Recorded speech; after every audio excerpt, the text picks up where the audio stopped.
Welcome to my channel. And this is a podcast Speak English. Hello everyone and welcome to English Pod. My name is Marco. And my name is Catherine, and today we're talking about a very important day in a couple's life. That's right, we're going to a wedding, and but this time it's not going to be so romantic because actually the groom is having second thoughts about the wedding.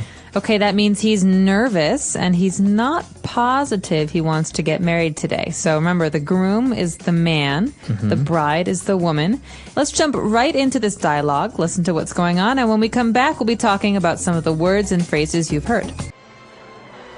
Man, I'm freaking out. You gotta help me. Whoa, take it easy, relax. Jeez, you're sweating like a pig. What's going on? I can't go through with this. I just can't. I'm not ready for marriage. What was I thinking? I'm only 35 years old.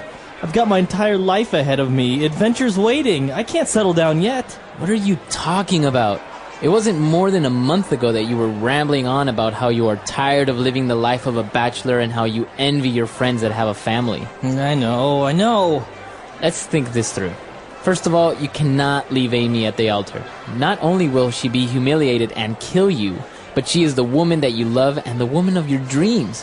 Why would you want to end that or jeopardize it like this? Second of all, you were just getting cold feet. You know deep down inside that you'd want to marry her. So cut the crap and do it. You're right. I'm being crazy.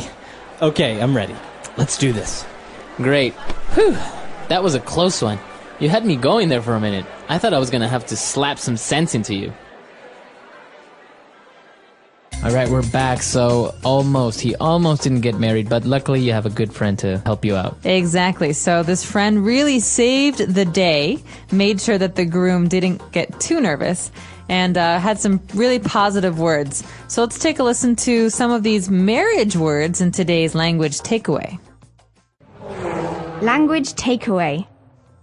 Alright, so as you mentioned, we have this word marriage. Now, marriage is the noun form, right, of actually getting married or to be married. Right. Marriage is the noun, the word that describes the relationship between two married people. Okay, and so you have a relationship, maybe you're dating, but once you get married, the thing between you as a man and a woman, that's your marriage. Your marriage, okay. So you could say, our marriage is in danger. We need to work on our marriage. Exactly. Or we have a happy marriage. All right. Okay, so that's marriage. Now, if you get married, and this guy, he mentioned a phrase, which was to settle down. To settle down. This is a very important phrase. To settle down means to get serious, mature, and to stop living like a child. It means really to have a house or to start having kids. It's a time in life. So to settle down is to become more stable, right? As you say, to buy a house, to have a family, to stay in one place and not be so adventurous or stuff like that. Exactly. So it's to calm down and to be more fixed in life. All right. Now, the opposite of this would be to be a bachelor. Right. So bachelor is a single man, someone who's not married. And you often hear this term when we talk about apartments. So bachelor pad is an apartment that's specific to a single man. Usually there's lots of video games and a fancy TV and a pool table. Yeah, exactly. Yeah. All right. So bachelor, we had a lesson about this called bachelor party. Right, which is a party for a man right before he gets married. Okay. And bachelor is a special word for a man who's not yet married. Okay, very good. And now, as they were talking about not getting married, he said that you can't leave Amy at the altar. So you often hear this in movies, she got left at the altar, or you can't leave her at the altar.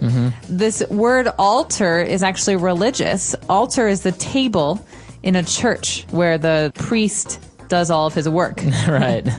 All right, so an altar is a special religious table. So usually two people will stand in front of an altar and get married, right, with the priest who is doing his thing there. Exactly. He says, do you, Joe, take Samantha to be your bride, blah, blah, blah. So that happens at a special place called the altar. Okay, very good. It's also common in the normal mass, like on Sundays. Right. Okay. And for the last word or phrase today, it's to get cold feet. You're just getting cold feet.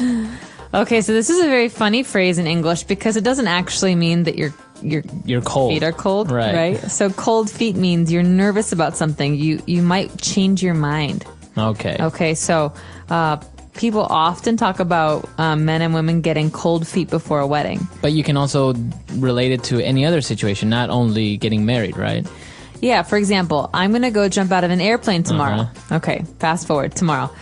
Oh no, I have cold feet. I don't think I want to jump out of an airplane. Okay, so that's to get cold feet, to have Right. second thoughts or doubts about actually doing something. Exactly, cold feet. All right, so why don't we listen to our dialogue again? Let's keep a lookout for all of these words, and we'll be back in a little bit. Man, I'm freaking out. You gotta help me. Whoa, take it easy, relax. Jeez, you're sweating like a pig. What's going on? I can't go through with this. I just can't. I'm not ready for marriage. What was I thinking? I'm only 35 years old. I've got my entire life ahead of me. Adventure's waiting. I can't settle down yet. What are you talking about? It wasn't more than a month ago that you were rambling on about how you are tired of living the life of a bachelor and how you envy your friends that have a family. I know. Let's think this through. First of all, you cannot leave Amy at the altar. Not only will she be humiliated and kill you, but she is the woman that you love and the woman of your dreams. Why would you want to end that or jeopardize it like this? Second of all, you were just getting cold feet. You know deep down inside that you'd want to marry her. So cut the crap and do it. You're right. I'm being crazy. Okay, I'm ready. Let's do this. Great. Whew, that was a close one. You had me going there for a minute. I thought I was going to have to slap some sense into you. All right, we're back. So now why don't we take a look at 4 key phrases that we found in this dialogue on Fluency Builder. Fluency Builder.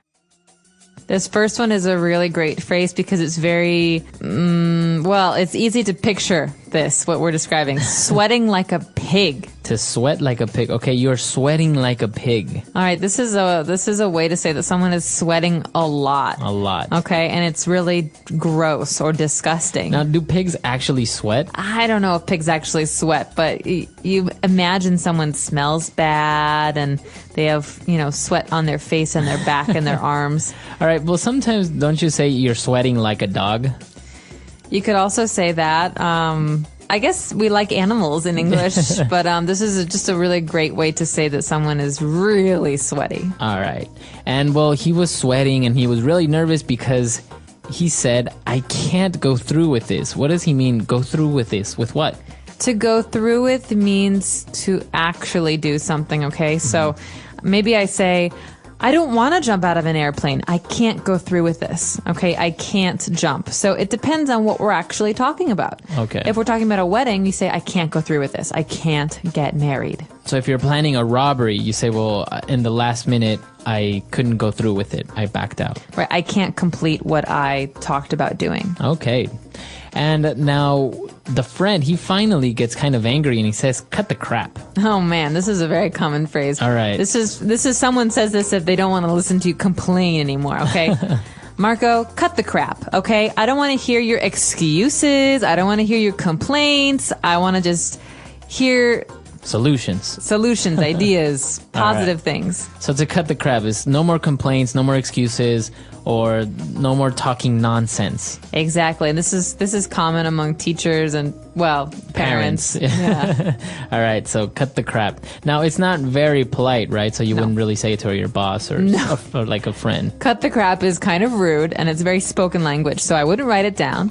And I would not use this with someone who is like a teacher, Yeah, like an authority. You don't use it with them. They might use it with you. Okay. And for our last phrase, he said, whew, you had me going there for a while, or you had me going there for a minute. Okay, so this is a really interesting phrase. We use this a lot in English, but it's not clear from listening to it what it might mean. So you had me going there in this sense means, oh, I was really nervous for a minute. I really believed what you were saying. Exactly. So maybe we could give an example, Marco. All right. Did you know that yesterday I won the lottery? I mean, I won like $1 million and I had the perfect numbers. Oh my God, really? Can I have $1 million? I would love to help you out, man, but no, I didn't actually win $1 million. You had me going there for a minute. You actually believed me. I did for a little while. You believed me. Okay, maybe not. He's not that gullible. That gullible.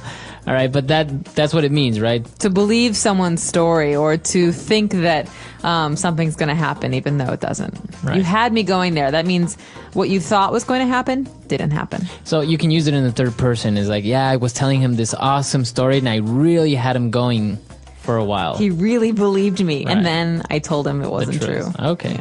Great phrases. Now let's listen to our dialogue for the last time, and we'll be back to talk a little bit more about getting cold feet.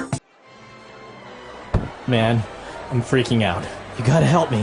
Whoa, take it easy, relax. Jeez, you're sweating like a pig.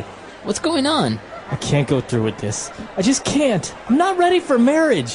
What was I thinking? I'm only 35 years old. I've got my entire life ahead of me. Adventures waiting. I can't settle down yet. What are you talking about? It wasn't more than a month ago that you were rambling on about how you are tired of living the life of a bachelor and how you envy your friends that have a family. I know. Let's think this through. First of all, you cannot leave Amy at the altar. Not only will she be humiliated and kill you, but she is the woman that you love and the woman of your dreams. Why would you want to end that or jeopardize it like this? Second of all, you were just getting cold feet. You know deep down inside that you'd want to marry her. So cut the crap and do it. You're right. I'm being crazy. Okay, I'm ready. Let's do this. Great. Whew.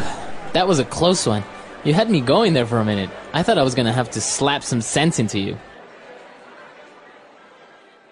Alright, so this is a popular scenario, right? Somebody at their, on their wedding day, they get cold feet and they back out. TV, movies, books, everyone loves the situation. Have you ever actually heard of or experienced or maybe known of somebody who actually left the bride at the altar or the groom at the altar? I don't know anyone who did that, luckily. I think it's really sad. Yeah, me neither. I don't think it's really that common. No, but there was a movie just about this. So there's a woman, Julia Roberts, who tries to get married but never can. So it's called Runaway Bride. Right. Because every time she goes to the altar, she gets nervous. She gets cold feet and she runs away. Right. So they call her the Runaway Bride. I can't imagine this actually happening to someone. I mean, you have all your family there, your friends. I know, it'd be so embarrassing. It's amazing. And expensive. Exactly, because you've already paid for everything. So do you get to eat the cake if you're the one who's left behind? I think so. Everything's paid for, right? Exactly. And drink all the liquor. All right. Oh. So that's all the time we have for today. If you have any questions, any comments, you can come to our website at englishpod.com, and we'll see you guys there. Bye, everyone. Bye.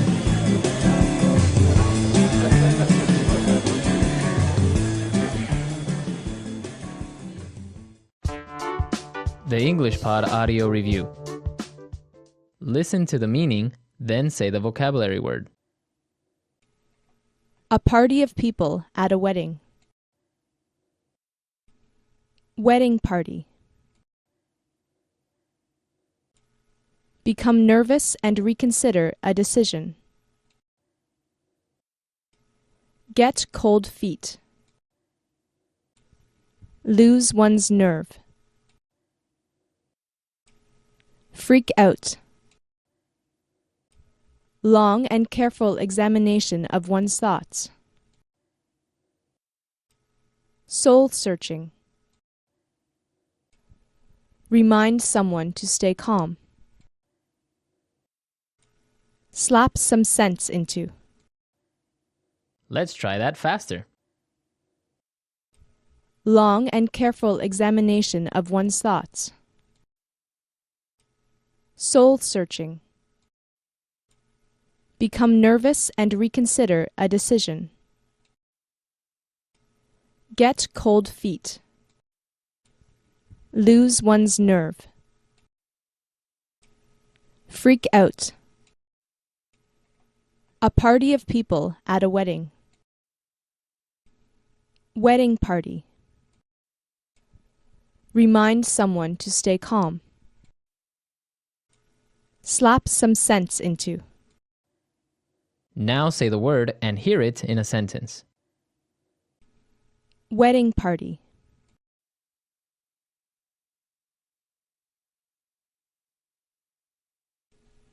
They planned their crime, but couldn't go through with it. Wedding party.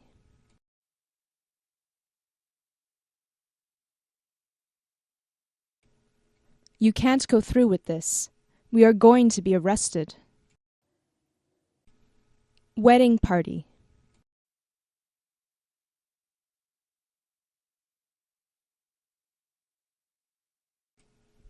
He had his doubts, but in the end he went through with the divorce. Get cold feet.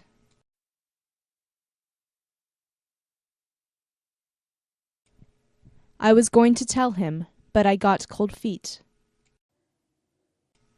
Get cold feet.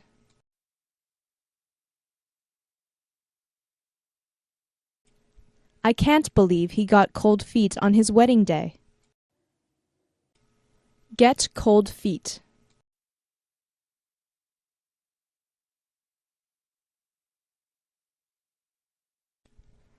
I was about to complete my work, but I got cold feet, and I came clean.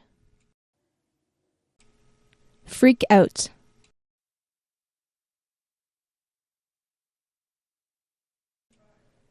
I'm sorry I freaked out in the last moment. Freak out.